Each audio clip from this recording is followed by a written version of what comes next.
ধীরে ধীরে যুদ্ধের দিকে এগিয়ে যাচ্ছে ইরান ইসরায়েল সংঘাত।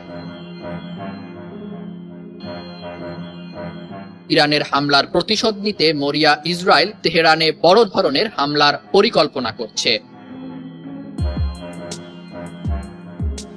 ইরান ইসরায়েলের সম্ভাব্য এই যুদ্ধের মধ্যেই মধ্যপ্রাচ্যে নতুন করে হাজার হাজার মার্কিন সেনা মোতায়েন করা হলো। মার্কিন সংবাদ মাধ্যম সিএনএন বলছে, নতুন করে প্রায় ৩,০০০ সেনা ও ৪টি যুদ্ধ বিমান মধ্যপ্রাচ্যে মোতায়েন করেছে ওয়াশিংটন। এর মধ্য দিয়ে অঞ্চলটিতে মার্কিন সেনার পরিমাণ দাঁড়ালো ৪৩,০০০-এ, আর রয়েছে কয়েক ডজন সর্বাধুনিক যুদ্ধ জাহাজ ও যুদ্ধ বিমান।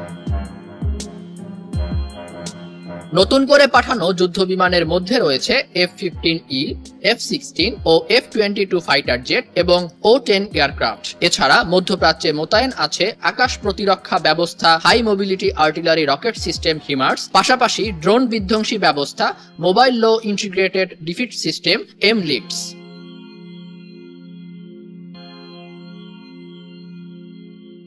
মার্কিন যুক্তরাষ্ট্রের এসব সেনা, যুদ্ধজাহাজ ও যুদ্ধবিমান মধ্যপ্রাচ্যের বিভিন্ন দেশে ছড়িয়ে ছিটিয়ে আছে। এর মধ্যে ইরাকে প্রায় ২৫০০ সেনা রয়েছে। সিরিয়ায় মোতায়েন রয়েছে প্রায় ৯০০ সেনা।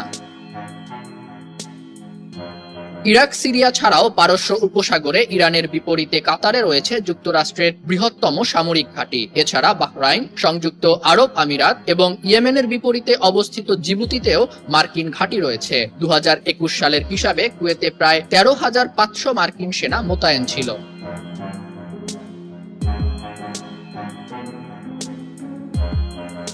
সেনার পাশাপাশি পুরো মধ্যপ্রাচ্য জুড়ে রয়েছে মার্কিন যুদ্ধজাহাজ ও যুদ্ধবিমান। ইসরায়েল ও লেবাননের সীমান্তবর্তী পূর্ব ভূমধ্যসাগরে যুক্তরাষ্ট্রের একটি আক্রমণকারী জাহাজ মোতায়েন আছে।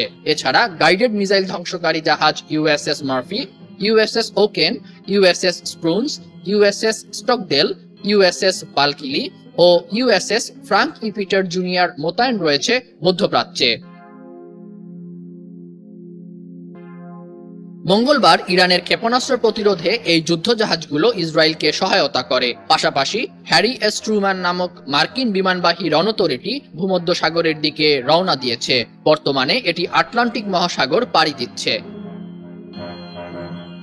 এছাড়া ইরানের পাশে ওমান উপসাগরে মার্কিন বিমানবাহী যুদ্ধজাহাজ আব্রাহাম লিঙ্কন মোতায়েন করেছে যুক্তরাষ্ট্র।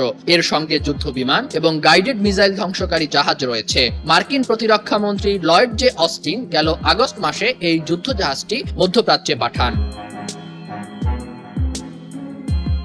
এদিকে ইরান ইসরায়েলের সংঘাতের মধ্যে মধ্যপ্রাচ্যে নতুন করে সেনা ও যুদ্ধবিমান পাঠানোর পর বিবৃতি দিয়েছে যুক্তরাষ্ট্র।